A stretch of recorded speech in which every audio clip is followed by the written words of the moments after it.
तारिक रेड्डी साहब के मैंने गुस्ल दिया था। तारिक रेड्डी साहब को यानी आपने गुस्ल दिया? हाँ। इनकी क्या कैफियत होती है जब ये मैयत को गुस्ल देते हैं, लाश को यहाँ पर रखते हैं? क्या क्या वाक़यात इनके साथ पेश आए हैं? 5 साल से मैं गुस्ल का सरंजाम दे रहा हूँ। कोई इस तरह की कोई लाश आई है जिसको देख के आप घबरा गए हो अंदर से? एक्सीडेंट उसका कहाँ हुआ था गजमत, तो उसकी जो है गर्दन लैदा हो गई थी, उसको गुस्ल दिया। गुस्ल के बाद मैंने बॉक्स में रखा। गर्दन कट लगा हुआ था या अलहदा थी? अस्सलाम वालेकुम जी, डेली पॉइंट के साथ मैं हूं नुमान सुलैरी। नाज़रीन, इस वक्त मैं ईदी सर्द खाने के बाहर मौजूद हूं। ईदी सर्द खाना बेसिकली जो लाशें लवारिस उठाई जाती हैं, जिनको तदफीन से पहले ठंडक वाली जगह पर रखना होता है, उनको ईदी सर्द खाने में लाया जाता है। यहीं पर उनका गुस्ल होता है, तदफीन के लिए तैयारी होती है, कफन का इंतज़ाम होता है। मेरे हाथ में ये जो फॉर्म है, ये वो फॉर्म है जिसकी बेस पे लाश को यहाँ पर जमा किया जाता है। इसके अंदर मुख्तलिफ रिक्वायरमेंट्स होती हैं, वो सारी पूरी कर दें तो लाश को यहाँ पर एडमिट कर लिया जाता है। लेकिन सवाल ये क्या, जो लावारिस लाशें होती हैं उनकी रिक्वायरमेंट कौन पूरी करता है? वो सारे मामला मेरे साथ इस वक्त बाबा नसीर अहमद मौजूद है, जो कि ईदी सर्द खाने का इंतज़ाम संभाले हुए हैं। इनसे जानते हैं कि इनकी क्या कैफियत होती है जब ये मैयत को गुस्ल देते हैं, लाश को यहाँ पर रखते हैं। क्या क्या वाक़यात इनके साथ पेश आए हैं, इनसे जानते हैं। अस्सलाम वालेकुम। वालेकुम सलाम। बाबा जी, कैसे मिजाज आपके? ठीक है अल्हम्दुलिल्लाह। बाबा जी, एक मैं सिर्फ विज़िट करने आया हूँ, एक अजीब कैफियत तारी है मेरे पे, और बड़ी एक अजीब सी मेरे अंदर से एक कह लें कि कैफियत है मेरी। आपकी क्या कैफियत होती है जब आपने सारा दिन इन्हीं लाशों के साथ निकालना होता है? बेटा, लोग कहते हैं खौफ होता है, खौफ सिर्फ अल्लाह ताला को लाना चाहिए बस। और जो है ना, जो वारिस होते हैं उनको भी गुस्ल दें, लावास को मैं जो समझता हूँ मेरे अपने हैं। सबको जो है ना सुन्नत के मुताबिक गुस्ल देते हैं। गुस्ल देने का तरीका ये है कि सबसे पहले बॉडी का पेट दबाएं हल्का हल्का, उसके बाद तहारत करें, फिर वज़ू कराएं नमाज वाला। उसके बाद 3 दफ़ा दाईं साइड पे पानी डालना है, 3 दफ़ा दाईं साइड पे डालना है। फिर सीधी साइड ऊपर करनी है, उसे पानी मारना है। फिर दूसरी साइड जो उल्टी साइड उस, तो ये गुस्ल फ़र्ज़ी है ताकि कुछ जिस्म का खुश हिस्सा न रह जाए। तो ये मैं तो कहता हूँ कि वालिदैन जो होते हैं एक बहुत अहम है। मेरे बाबा इसमें दुनिया में नहीं है, जो भी आते हैं मैं कहता मेरे अपने माँ बाप हैं। मैं 5 साल से मैं गुस्ल का सरंजाम दे रहा हूँ। तकरीबन 5 साल से ये सारी ड्यूटी सरंजाम। कितने तकरीबन रोज़ाना गुस्ल दे देते हैं, कितने अफराद को? कभी एक होता है, कभी 4 हो जाते हैं, कभी एक भी नहीं होता। तो डर वाली कोई कैफियत कभी नहीं हुई? कोई इस तरह की कोई लाश आई है जिसको देख के आप घबरा गए हो अंदर से? पहले डर था, लेकिन अब नहीं, डर नहीं लगता, क्योंकि डर सिर्फ अल्लाह ताला को होना चाहिए। हम देखते हैं कि लाश जो होती है ना, वो अक्सर अकड़ जाती है, तो आपने सर्द खाने में भी उनको रखते हैं, तो जब लाश अकड़ जाती है या इस तरह का कोई मामला हो जाता है तो फिर किस तरह से उसको संभालते हैं? वो जब पानी डालते हैं ना ऊपर, तो बड़ी बड़ी जो नरम हो जाती है। तो एक बाबा जी थे, उन्होंने सऊदीया 3-4 दिन पहले डेथ हुई उनकी, और यहाँ लेके आए जिससे बिल्कुल उसी तरह नरम था। यानी इस तरह के वाक़यात भी यहाँ पर होते हैं।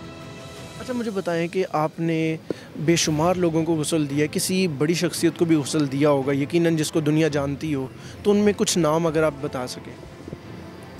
बस मुझे तो ये तारिक रेड्डी साहब के मैंने गुस्ल दिया था। तारिक रेड्डी साहब को यानी आपने गुस्ल दिया? हाँ।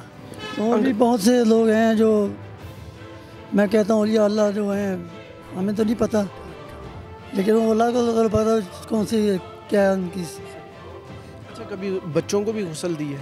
जी, बहुत से बच्चों को गुस्ल दिया है। अंकल जी, वो एक कहते हैं कि हाथ कांप जाना जब इस तरह की कोई लाश आती, छोटे से बच्चे की, या कोई किसी ने मार दिया हो, किसी ने कत्ल कर दिया हो, तो तब क्या कैफियत होती है?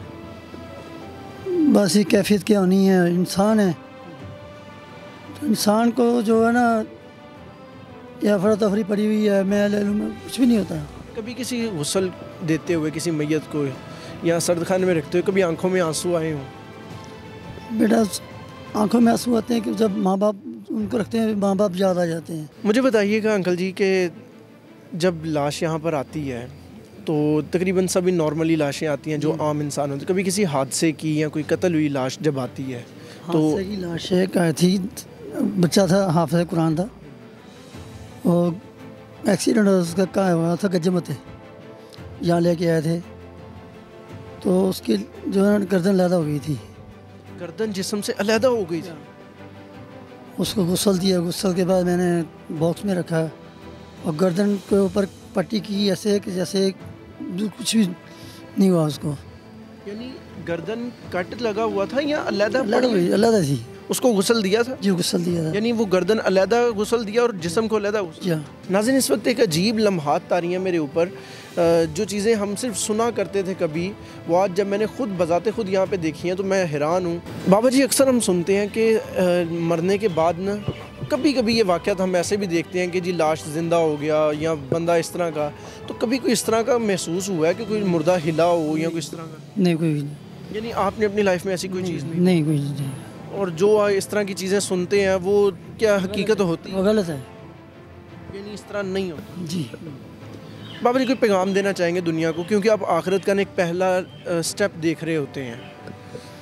मैं कहता हूँ कि माँ बाप जो हैं हम सलाम है, बेटा बाप को गुस्ल दे, माँ बेटी को गुस्ल दे, बेटी माँ को गुस्ल दे। ये जो है शरई हुक्म यही है कि बेटा बाप को गुस्ल दे, बाप बेटे को गुस्ल दे, माँ बेटी को गुस्ल दे, बेटी माँ को गुस्ल दे।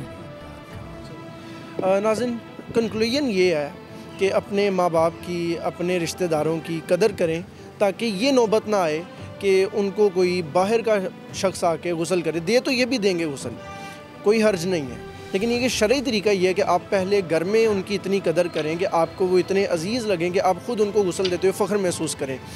ये आखिरत का एक पहला स्टेप होता है जो बाबा जी सारी उम्र देख रहे हैं और मज़ीद आगे भी देखेंगे। ये बहरहाल कोशिश करें कि आप लोग भी देखने वाले, मेरा एक ज़ाती पैगाम है कि इस तरह की जगहों पर आया करें। अच्छा महसूस होता है आपको, अगला जो मंजिल होती है, अगला जो सफ़र होता है उसके बारे में अच्छी तरह मालूमात आपको मिलती है। अपनी राय से कमेंट सेक्शन में लाजमी आगाह कीजिएगा। पाकिस्तान जिंदाबाद।